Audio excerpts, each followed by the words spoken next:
Shalom, queridos amigos, queridos hermanos, que la paz del Eterno sea con todos ustedes. En esta ocasión vamos a hablar del libro de Juan, al capítulo 1.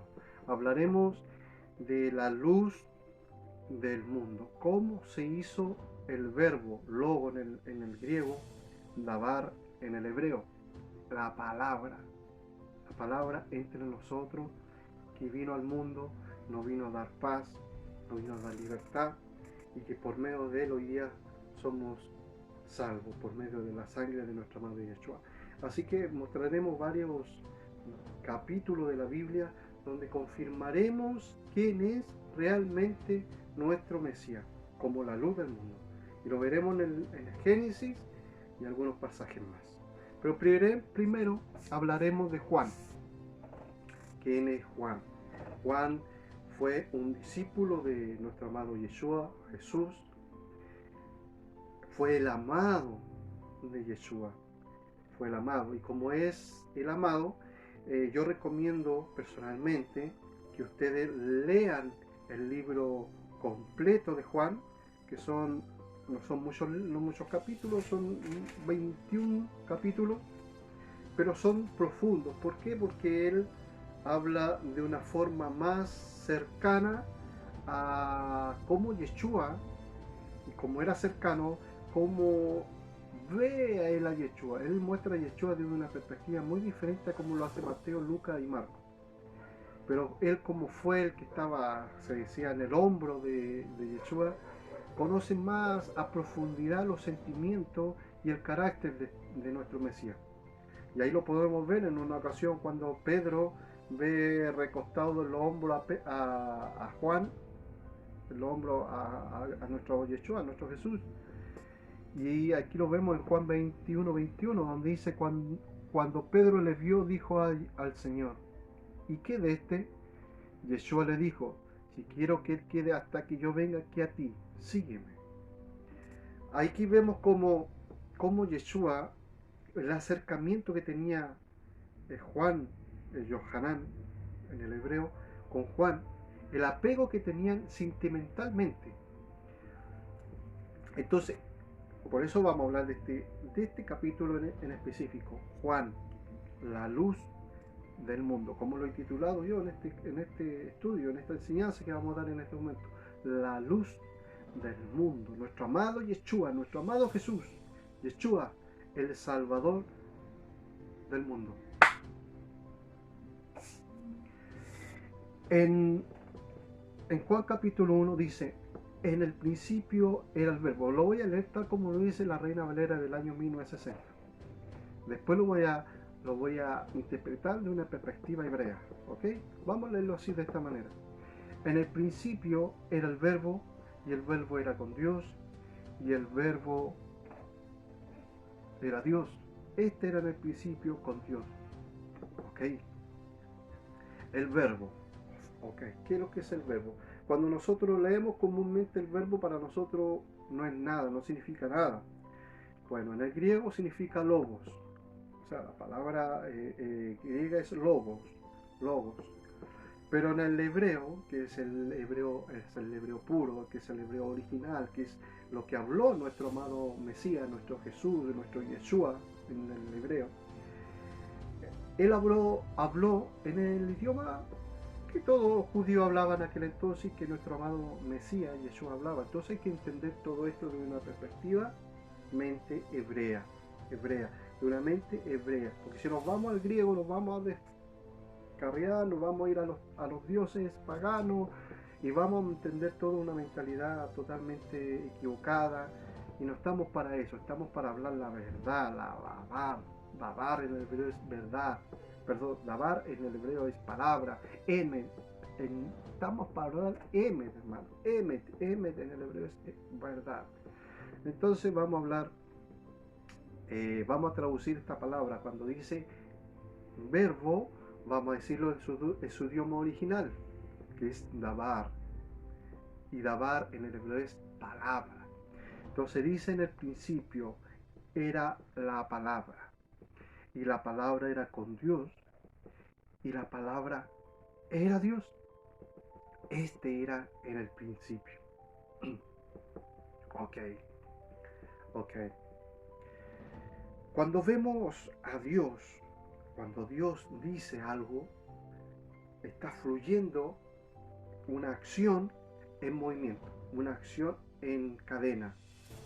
Entonces vemos que cuando Dios dice algo, está fluyendo algo, está fluyendo una energía, está fluyendo un sonido, está fluyendo una palabra.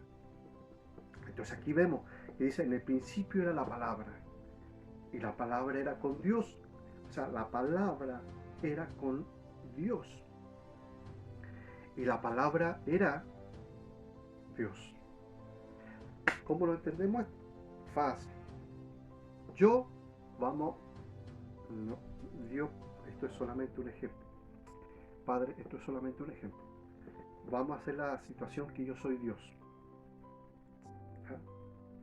Estamos parafraseando. Entonces, ¿qué es lo que qué está fluyendo en este momento por mis labios, por mi boca? Es palabra. Y yo estoy transmitiendo palabra.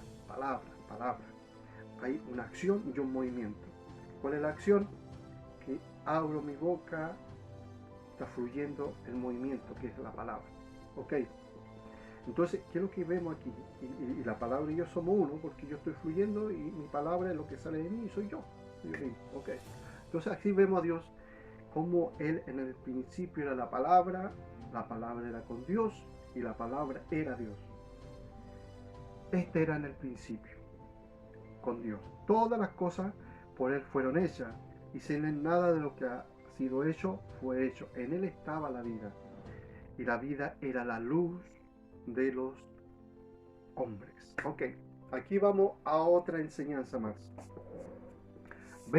Dijimos que la palabra era en el principio.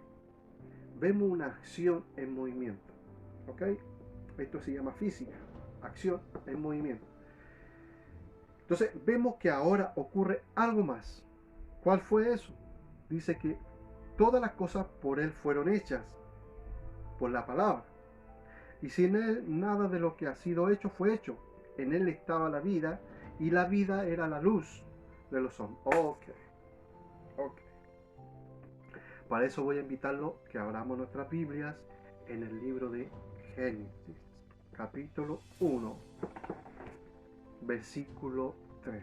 Y aquí vamos a ver algo muy profundo, muy importante, y veremos a nuestro amado Yeshua en este capítulo. Así es. Génesis 1, 3 dice: Y dijo Dios, sea la luz, y fue la luz. Y vio Dios que la luz era buena. Y dijo, y separó Dios la luz de las tinieblas, y llamó Dios a la luz día y a las tinieblas noche. Ok. Vemos algo muy importante.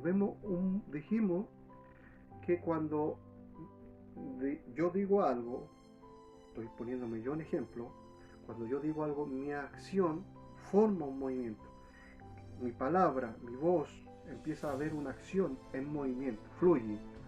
Y vemos aquí lo que ocurre acá en el capítulo 3, versículo 3, perdón, capítulo 1, Génesis, capítulo 1, versículo 3, dice, y dijo, ahí vemos una acción, y dijo, Dios, sea la luz. Ahí vemos el movimiento, acción en movimiento. Y dijo, ¿qué dijo? Una palabra, dijo la palabra. ¿Qué dijo? Sea la luz. Or en el hebreo. Or, a los que les gusta el hebreo, or en hebreo es luz. Or. Y dijo Dios, la acción, dijo la palabra, sea la luz. Y aquí vamos a ver un misterio muy importante, mis hermanos, muy profundo. La luz, cuando dijo Dios, formó la luz, sale de él. Salió la palabra y se forma visible en una acción visible. ¿Y cuál fue esa acción en movimiento? ¿Qué cree usted que fue esa acción en movimiento? Ya muchos lo saben. El Mesías, nuestro Yeshua HaMashiach, Jesús el Mesías, Yeshua el Nazareno, Jesús el Nazareno, en luz, Él fue la luz. Y dice que fue tan buena la luz que separó la luz de las tinieblas. ¿Por qué? ¿Por qué la separó? Porque las tinieblas representan oscuridad, neblina, representan tiniebla, miedo, maldad, oscuridad, todo eso. Pero la luz simboliza la pureza, simboliza la claridad, simboliza eternidad, salvación. Una persona no puede caminar en oscuridad. ¿Por qué? Tropieza. Imagínese usted en un minuto, por un minuto usted estuviera caminando en la calle y de repente hay una oscuridad completa, no ve nada, ni las estrellas, ni la luna, nada en la noche. ¿Qué pasa? Usted tropezaría, caería tal vez a un hoyo, a una zanja, algún árbol, algún poste, etc. Entonces la luz es muy esencial. Y Yeshua, cuando dice que formó Dios la luz, formó y dijo, sea la luz, ahí crea Dios al Hijo. Ahí crea al Hijo. Y ahí volvemos nuevamente a Juan. Capítulo 1, versículo 4 dice, en él estaba la vida, y la vida era la luz de los hombres. Ahí vemos a Yeshua en el principio, en Génesis 1, versículo 3, como Dios dijo, sea la luz. Ahí crea a Yeshua. Hay un misterio tremendo, tremendo, tremendo. Y aquí Juan revela a Yeshua que es la luz del mundo, de los hombres. La luz en las tinieblas, dice en el 5, dice, la luz en las tinieblas resplandece y las tinieblas no prevalecieron contra ella. No puede. La naturaleza de que la luz, cuando hay un lugar oscuro, ya sea en su casa, ya sea donde sea, cuando la luz puede haber una oscuridad muy intensa, pero cuando la luz llega, todas las cosas cambian, todas las cosas son transformadas. Ya el que estaba en oscuridad ya no está más en oscuridad, ahora ve la luz del mundo. Y así vemos cuando nuestro amado Yeshua, cómo caminó entre nosotros, cómo los ciegos veían, los mudos hablaban, los sordos oían, el enfermo era sanado, el leproso era curado, los endemoniados eran libertados, porque llegaba la luz a esos lugares y todo era nuevo, todo era nuevo. Por eso cuando la palabra de Dios dice que todas las cosas viejas pasaron y todas son hechas nuevas, cuando llega Yeshua a nuestras vidas, cuando llega el Salvador a nuestro entorno, a nuestro hogar, a nuestros hijos, a nuestro matrimonio, todas las cosas son hechas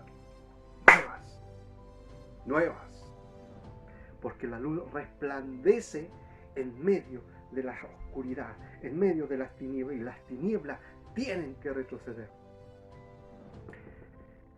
Entonces, yo le invito que ustedes busquen la luz, abran sus corazones a la luz, reprendan a las tinieblas por medio de nuestro amado Yeshua, Jesús, el Nazareno, Yeshua el Nazareno. Y bueno, el 6 dice, hubo un hombre enviado de Dios, el cual se llamaba Juan. Este vino por testimonio, para que diese testimonio de la luz, a fin de que todos creyesen por él. Cuando Juan, ¿qué es lo que está haciendo? Dando testimonio de la luz, dando testimonio de Yeshua, para que todos crean en Yeshua. Por eso Juan, en lo personal, para mí es el libro del Nuevo Testamento más importante. Del Nuevo Testamento me refiero de los 4 evangelios. ¿Por qué? Porque Juan, como les vuelvo a decir, Juan era el que estaba siempre apegado a Yeshua. Es más, Juan era tan apegado que él fue el primero de los discípulos cuando resucitó en creer. Fíjese usted, el primero en creer que Yeshua había resucitado había sido Juan, de los hombres, de los 12, bueno, de los 11, en aquel entonces. Fue el primero en creer de que él era el Mesías, que había resucitado, que realmente lo que habían dicho las mujeres era verdad, que él había resucitado, y él creyó. Entonces, fíjese que cuando yo tengo un ser amado, y obviamente ese ser amado es tan apegado a mí, él va a ser el único que me va a conocer realmente como soy. Porque él estuvo ahí, él fue el que me palpó, él fue el que me acarició, él fue el que estuvo y conoció mis pensamientos. Él. Entonces, Juan es el hombre del Nuevo Testamento más importante. Y este es el mismo Juan que después aparece en Apocalipsis, el Hijo amado. Y es más, Juan, aunque algunos dicen, no, si se sabe que Juan murió, no, mi hermano, Juan no murió, no se sabe dónde y cómo murió. No hay registro de él. No hay registro de él. Sí, en la isla de Patmos intentaron de quemarlo, de ponerle cierto ácido, y no murió, hermano, no murió. Y después de eso, nadie sabe registro de él. Muchos dicen, teólogos dicen que no, hermano, no creas esas mentiras, no hay registro, no se sabe dónde está. Bueno, ¿o qué pasó con él? No vamos a entrar ahí porque podría irme a otros lados, pero estamos hablando de la enseñanza que es la luz del mundo. ¿Ok? Dice en el 8. No era él la luz, sino para que diese testimonio de la luz. O sea, pues Juan no era la luz, él estaba dando testimonio de quién, de Yeshua, la luz del mundo. Aquella luz verdadera que alumbra a todo hombre venía a este mundo. En el mundo estaba y el mundo fue hecho por él. Por él, el mundo no le conoció. Imagínense. Yeshua fue la creación de Dios. Dios dijo, ahí volvemos a lo mismo, a la acción en movimiento. Dios dijo, salió la palabra, y la acción y el movimiento fue Yeshua, la luz, y por él fueron creadas todas las cosas, visible e invisible. Todo fue creado por él y para él todas las cosas. Entonces mire lo que por aquí dice que fue hecho por el mundo, fue por él hecho el mundo, pero el mundo no le conoció. Vino a los suyos y no la recibieron. Fue el mundo creado por él y el mundo no le conoció. Entonces mire lo que dice el 11. A los suyos vino y los suyos no le recibieron más. A los 12, mire, aquí viene una hermosa palabra, Dice, más a todos, el 12, más a todos los que le recibieron, a los que creen en su nombre, le dio potestad de ser hechos hijos de Dios. Los que creen en Yeshua, los que creen de que Él es el Mesías, usted pasa inmediatamente, instantáneamente, en un parpadeo, a constituirse hijo de Dios. A constituirse hijo de Dios, heredero y coheredero de la promesa. Recuerden que Yeshua dijo, yo soy el camino y la verdad, la vida, y nadie va al Padre sino por mí. Entonces, como Él es el camino, como Él es la senda, como Él es la puerta, nadie puede entrar a Él, a Dios, si no es por Él. Pero mire, como es tanto el amor del Padre, que envió a su Hijo unigénito, que por medio de él nosotros tengamos vida y vida eterna. No dice por un tiempo, sino que eterna. Mire, y fíjese algo más. Cuando Yeshua muere, dice que el velo se rasgó del lugar santísimo, donde estaba el arca del pacto, donde estaba la misma presencia de Dios. Dice que cuando muere, el velo se rasga en dos, de arriba abajo. ¿Y qué pasó? ¿Qué ocurrió?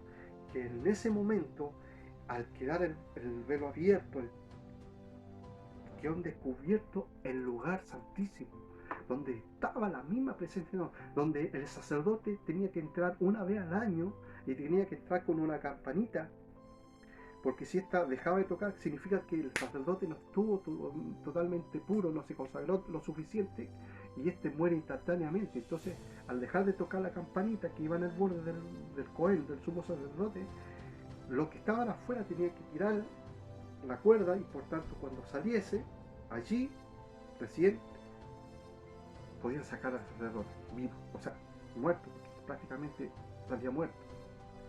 Pero si este entraba santo, entraba puro, el sumo sacerdote salía, levantaba sus manos, recitaba el Shema de Israel y proclamaba el nombre Kadosh, santo, santo, santo, del bendito santo es nuestro Padre, del Creador, de Dios, del Supremo, del Creador, de nuestro amado Yeshua. Y cuando el templo queda abierto, se ve el lugar santísimo, quiere decir que ahora nosotros podemos entrar confiadamente al lugar santo por medio de la sangre perfecta, pura, sin mancha, de Yeshua, de Jesús, del Mesías, de Israel, nuestro Nazareno. Entonces, por la muerte de él, ahora somos libres de poder entrar a ese lugar santo. Podemos entrar libremente. Ahora podemos estar con nuestra, humillarnos. Antes no, antes teníamos que hacer sacrificios, teníamos que llevar corderitos, ya sea palomas, según el sacrificio que nosotros presentemos al Señor. Pero ahora el Cohen, al sumo sacerdote, nuestro amado Yeshua, entregó su sangre preciosa, el perfecto sacrificio por nuestros pecados, y podemos entrar al trono de toda gloria por medio de él, no por nuestros méritos, porque él pagó nuestros méritos. Él hizo el sacrificio perfecto, y ese sacrificio no tiene límite, es sin fin, sin caducación, es ilimitado. Y por eso ahora nosotros podemos entrar por los méritos de él al Padre, al Padre de gloria. Podemos entrar por los méritos de nuestro amado Yeshua. Sigamos. Y dice que por ese medio, ahora los que creemos en Yeshua somos hijos. Pero dice, mire, hay un misterio aquí en el 3, los cuales no son engendrados de sangre, ni de voluntad de carne, ni de voluntad del varón, sino de Dios. Estos son misterios, mi hermano, son misterios. Mire, ¿por qué dice así? Mire lo que dice. Estos no son engendrados de sangre, ni de voluntad de carne, ni de voluntad de varón, sino de Dios. ¿Qué quiere decir esto?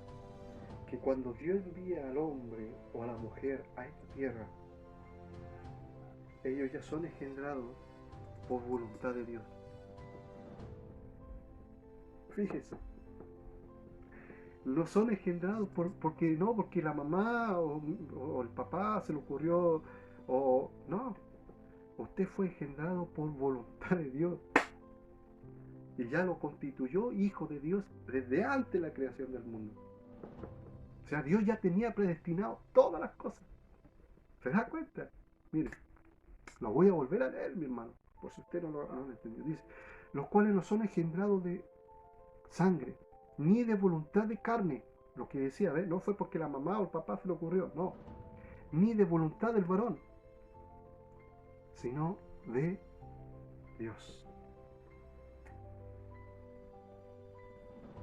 Los que son hijos de Dios no fueron creados porque así, sino porque Dios los constituyó y los quiso así. O sea, usted es predestinado, yo soy predestinado. Como somos predestinados, somos hijos por la voluntad de Dios. Porque Él nos predestinó antes de nacer. Antes de nacer, Él nos predestinó, dijo, este va a ser mi hijo y va a ser mi voluntad que nazca. Entonces, ¿qué hay de los demás? Ellos no son hijos. Son creados solamente por varón y por mujer, por voluntad de Dios. Pero no porque Dios lo haya permitido, no porque por voluntad de Dios que diga Él, este va a ser mi hijo. Porque lo voy a engendrar y este va a ser mi hijo. Dice voluntad del varón, sino de Dios. Ok, vamos al 14. Y el verbo fue hecho, bueno, la palabra fue hecho carne y habitó entre nosotros y vimos su gloria, gloria como del unigénito del Padre, lleno de gracia y de verdad. Juan dio testimonio de él y clamó diciendo, este es de quien yo decía, el que viene después de mí antes de mí porque era primero que yo. Ahí está hablando Juan de otro Juan, Juan el Bautista. Juan el Bautista, recordemos que fue un hombre pero tremendo, poderoso, fuego, el Espíritu Santo estaba en él, reposaba en él, era la esencia del Espíritu Santo. Incluso muchos le temían a Juan el Bautista porque era un profeta de fuego, un hombre que no andaba con dobles estándar. Él decía las cosas y eran vino, pan y vino. Y fíjese que Juan habla de este personaje, cuando Juan el Bautista dice, viene uno después de mí, que no soy digno ni siquiera de desatar las correas de su calzado. Fíjese. Bueno, dice el 16, porque de su plenitud tomamos todo y gracia sobre gracia. De su plenitud, vamos a ir paso por paso. De su plenitud todo, tomamos todo y de gracia sobre gracia. Cuando dice de su plenitud, está hablando, ¿qué es lo que es la plenitud? Primero que todo, la plenitud es la cúspide de todas las cosas. Por ejemplo, los que hacen montañeses, los que suben a lo alto, con equipo y llegan a la cúspide, llegan a la plenitud, allá donde no hay más, a la plenitud. Eso es la plenitud, esa es la cúspide de todo. Entonces aquí dice Juan, porque de su plenitud tomamos todo y gracia sobre gracia. O sea, quiere decir que por medio de su presencia, de su plenitud que estuvo entre nosotros tomamos que todo lo de él. Por eso dice gracia sobre gracia. Mire, fíjese, gracia sobre gracia. Que cuando él estuvo entre nosotros, tomamos todo de él. Y fíjese que tomamos todo de él, su amor, su salvación, su perdón. Cuando estábamos todos destituidos de la gloria de Dios, dice que todos estábamos destituidos de la gloria de Dios.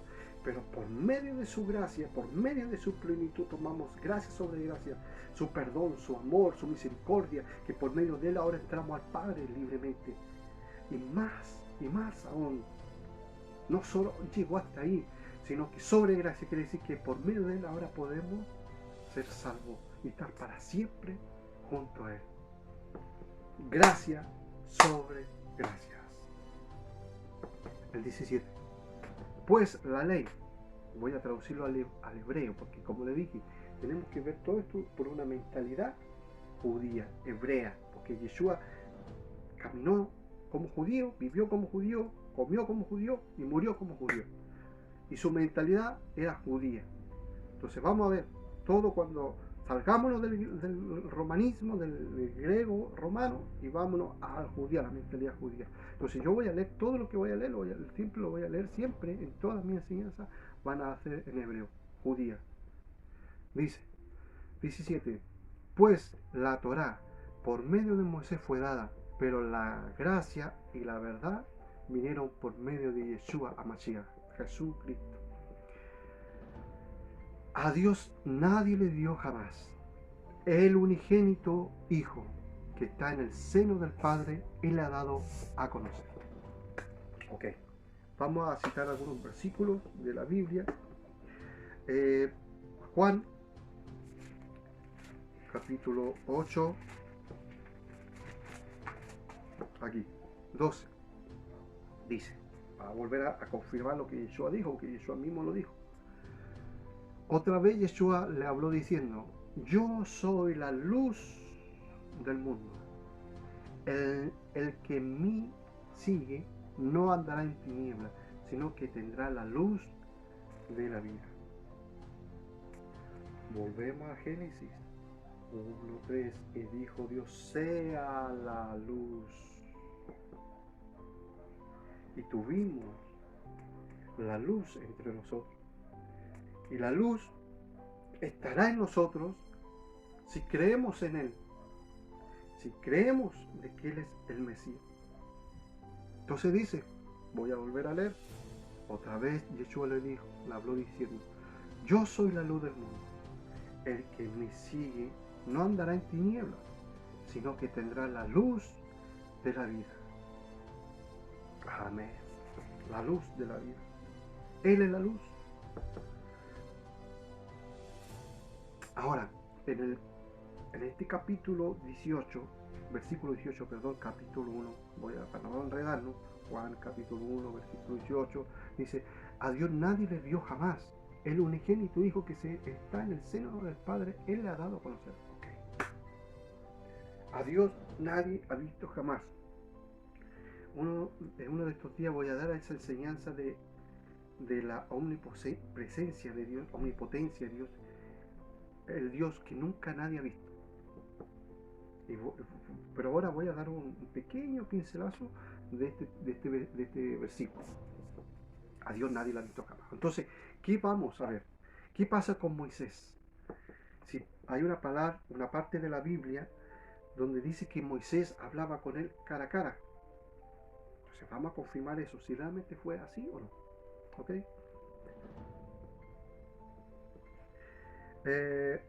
Primero vamos a preguntarle a Dios mismo. ¿Qué le dijo a Moisés? Éxodo 33, 20.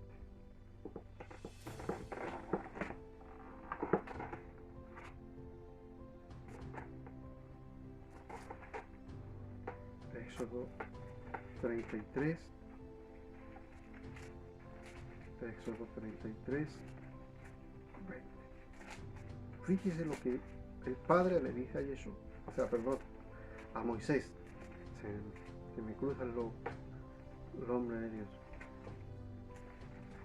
33, Éxodo 33, 20. Mire lo que le dice el Padre a Moisés. ¿Por qué? Porque Moisés, voy a explicar un poquito. Moisés quería y le pide al Padre que le mostrara su gloria.